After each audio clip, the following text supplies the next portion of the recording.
नमस्कार दोस्तों। आज के इस लेक्चर में हम चर्चा करेंगे मास शून्य राशियों के बारे में।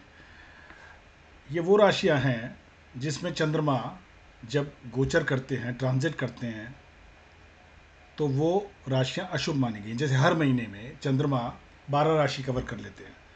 चंद्रमा को एक राशि में सफ़र करने में लगभग 2.5 दिन लगता है, और 12 राशियां हैं तो 12 इंटू 2.5 30 दिन।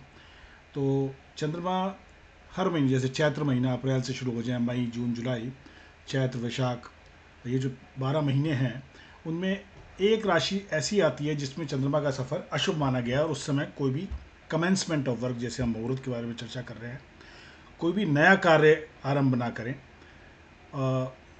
तो ये मैंने पीपीटी बनाई है जिसमें हर महीने के सामने वो राशि लिख दी है। मास शून्य राशि कहलाती है वो, जिसमें जो अशुभ मानी गई है वो 2.5 दिन हर महीने में। ये देखिएगा, ये है malefic unions of mass and राशि, मंथ्स एंड साइंस के मैलेफिक यूनियंस, और ये इन राशियों को मास शून्य राशियां कहा गया है। तो ये every month there is a particular राशि in which the transit of moon is considered to be malefic and no new work should be commenced in this period।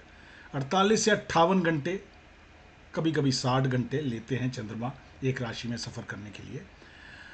तो ये 2-2.5 दिन, दो कभी सवा दो या 2.5 दिन में आप ऑब्जर्व करें, कोई कार्य आरंभ ना करें, नया कार्य, कोई ऑस्पिशियस वर्क ना करें, कोई हवन ना करें, कोई गृह प्रवेश ना करें, या कोई गाड़ी ना लें, या कोई भी कार्य को ना करें इन 2-2.25 दिन में। Otherwise it will adversely affect the wealth and family of the native, मतलब परिवार के लिए और धन संपत्ति के लिए अशुभ माना गया है। तो ये जो टेबल है देखिएगा, ये चैत्र मास में कुंभ राशि में जो सफ़र है चंद्रमा का 2 से 2.5 दिन के बीच में, वो अशुभ माना गया है। वैशाख मास में मीन राशि, ज्येष्ठ में वृषभ राशि, आषाढ़ मास में मिथुन राशि, श्रवण मास में मेष राशि, भाद्रपद मास में कन्या राशि, अश्विन मास में वृश्चिक राशि, कार्तिक मास में तुला राशि, मार्गशीर्ष में धनु राशि, पौष मास में कर्क राशि का सफर चंद्रमा का शुभ माना गया है, और माघ मास में मकर राशि, और फागुन में सिंह राशि। तो ये वो 12 राशियां हैं 12 महीनों में जिसमें चंद्रमा का सफ़र गोचर अशुभ माना गया है। और ये एग्जाम्पल्स अगर हम दिवाकर पंचांग ले, जो कि widely use, most widely use पंचांग इन इंडिया इज दिवाकर पंचांग, उसमें अगर देखें एग्जाम्पल, जैसे चैत्र मास में वो कौन सी, जो कुंभ राशि है, कुंभ राशि का जो चंद्रमा का सफ़र है अशुभ माना गया, वो कौन सी डेट को आता है चैत्र मास में, तो ये 5 अप्रैल से लेकर 7 अप्रैल। ये 5 अप्रैल चैत्र कृष्ण पक्ष की एकादशी है, और चंद्रमा जो कुंभ में प्रवेश करेंगे 5 अप्रैल को 7:13 सुबह प्रवेश करते हैं, और 5 अप्रैल को प्रवेश करते हैं, और 7 अप्रैल को एग्जिट करेंगे, कुंभ से मीन में जाएंगे। तो चैत्र कृष्ण पक्ष की त्रयोदशी तक ये टाइम है, एकादशी से त्रयोदशी तक। तो देखिएगा 7:13, 7:40, ये लगभग 24 घंटे, 48 घंटे, 2 घंटे से कुछ समझिए, 2 घंटे, 2 दिन और ये 27 मिनट, 2 दिन 27 मिनट चंद्रमा कुंभ राशि में रहे हैं। अब वैशाख मास में ऐसे ही चंद्रमा मीन राशि में प्रवेश करते हैं 4:38 पे 4 मई को, और एग्जिट करेंगे मीन राशि से निकल के मेष राशि में 6 मई को जाते हैं 5:43। तो ये भी 2 दिन से लगभग 1 घंटा फालतू है।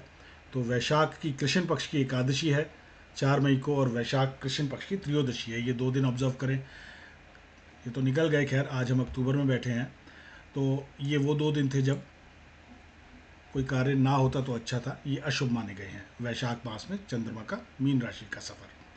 और ये ज्येष्ठ मास है, चंद्रमा वृषभ राशि में 4:14 सुबह 4 जून को प्रवेश करते हैं, और 7 जून तक रहेंगे 7:56 सुबह तक। तो ये वो टाइम है जब चंद्रमा वृषभ राशि में सफ़र कर रहे होंगे ज्येष्ठ मास में। तो ये अशुभ माना गया है, ये 2 दिन का टाइम कोई कार्य आरंभ ना करे, कोई commencement of any new activity should not be done. Ashadh मास में ऐसी चंद्रमा मिथुन राशि में प्रवेश करते हैं 3:58 दोपहर को 4 जुलाई को, जो कि आषाढ़ कृष्ण पक्ष की त्रयोदशी है, और 6 जुलाई तक रात के 10:30 तक रहते हैं आषाढ़ शुक्ल पक्ष की प्रतिपदा। तो इसमें अगर देखें चंद्रमा का जो मिथुन राशि का सफ़र है वो 2 दिन से लगभग ये 6 घंटे फालतू हो गए, 2 दिन 6 घंटे रहे हैं इस राशि में चंद्रमा।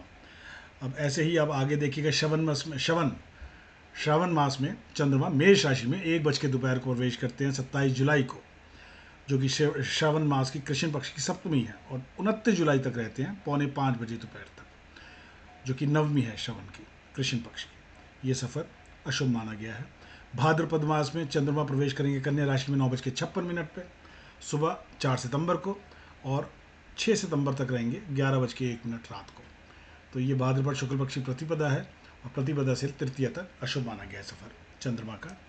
और ऐसे ही ये आश्विन मास में चंद्रमा वृश्चिक राशि में प्रवेश करते हैं शाम को 5:34 6 अक्टूबर को, जो कि आश्विन शुक्ल पक्ष की तृतीया है, और 9 अक्टूबर तक रहेंगे 4:08 सुबह, तो आश्विन शुक्ल पक्ष की षष्ठी तक। कार्तिक मास में चंद्रमा प्रवेश करेंगे तुला राशि में 11:16 सुबह, और 31 अक्टूबर को प्रवेश करेंगे तुला राशि में 11:16 सुबह, और रहेंगे 2 नवंबर तक 11:24 शाम तक। तो ये वो सफ़र है कार्तिक मास में जब चंद्रमा तुला राशि में रहेंगे, और इस समय कोई भी कार्य आरंभ ना करें। Commencement of any new work should not be done. ऐसी मार्गशीर्ष मास में चंद्रमा धनु राशि में प्रवेश करेंगे 3:46 पे 3:46 PM ऑन 2 दिसंबर। मार्गशीर्ष की शुक्ल पक्ष की प्रतिपदा है इस दिन, और 4 दिसंबर तक रहेंगे 11:20 शाम को। मार्गशीर्ष शुक्ल पक्ष की तृतीया है।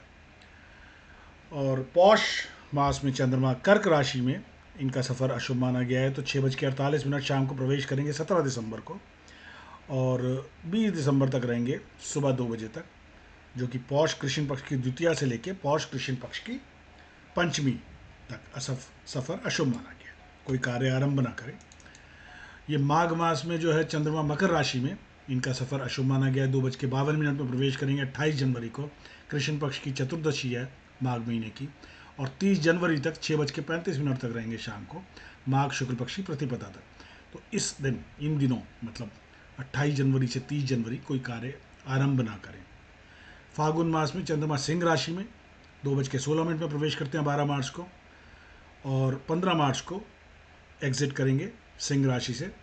तो 12 मार्च से 15 मार्च तक ये वो टाइम है, 2:16 जो है 12 मार्च से लेके 12:57 सुबह, मतलब रात मिडनाइट के बाद 15 मार्च को ये वो टाइम है जब इनऑस्पिशियस माना गया है, कोई कार्य आरंभ ना करें। तो ये एग्जांपल्स मैंने साइड किए दिवाकर पंचांग से। तो इन एग्जांपल से बेसिकली मैं दर्शाता हूँ कि जो कहा गया है मैलेफिक यूनियंस, उसके सारे जो कॉम्बिनेशंस हैं, जैसे इस बार हमने मास और राशि का कॉम्बिनेशन लिया, उन कॉम्बिनेशंस को अगर आप पंचांग में देखेंगे तो वो डेट्स मिल जाती हैं, और उससे क्लियर हो जाता है, क्लैरिटी आ जाती है कि भाई ये डेट्स को इस मास में चंद्रमा इस राशि में प्रवेश करें तो सफ़र इसका अशुभ माना गया। तो I think you like my lecture on this mass शून्य राशि। Thank you so much.